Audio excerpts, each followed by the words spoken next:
He missed 3 field goals in one game. As a kicker, you got one job. The team counts on you to do one thing. Go out there on that field. Whenever the offense going 3 and out, your job is to get on that field and put some points on the board. The offense, okay, the offense didn't make the touchdown. Cool. That's sharp. At the end of the day, offense supposed to be making touchdowns. But those times where they stall out, that offense stall out, and they call your name up on 4th down and y'all in field goal territory, you best believe you better get out on that field and make that field goal. Ohio State reportedly roster costs $20 million to make. Ohio State got a $20 million roster, and we won in 3 in the playoffs since Ryan Day. We 2-4 in bowl games since Ryan Day. Haven't won the Big Ten Conference since 2020. Since Ryan Day has joined. Meanwhile, Ryan Day is the 5th highest paid coach. He the 5th highest paid coach. Y'all been in a rebuild mode since Cam Newton left. Since y'all was hot. Y'all been in a rebuilding mode ever since 2017. After 2017. So since 2018, y'all been in rebuild mode.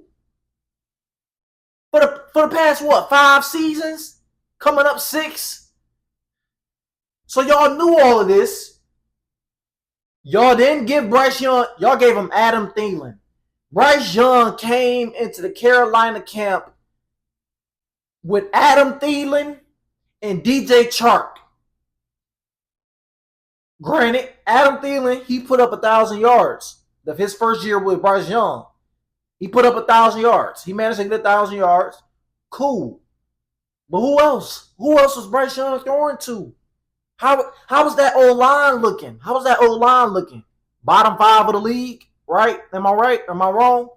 Bottom 5, worst offensive line in the league, worst bottom 5 team in the league when it comes to defense, bottom 5 when it comes to offense. That was demanded of you. And Mike Tomlin even said it on a Hard Knocks episode that just came out, yesterday, I think. He was talking about, expecting the best from all his guys, whether you start, whether you on the bench, whether you in rotation. He expects the best of the best. And they proved that on the field game in, game out. Everybody is buying in. Everybody is bought into this culture that Mike Tomlin has established since he came into the league, as a head coach. What's going on, YouTube? Welcome back to another episode of the SO Show. Hey, man. Hey, we got Brandon Graham, defensive end for the Philadelphia Eagles.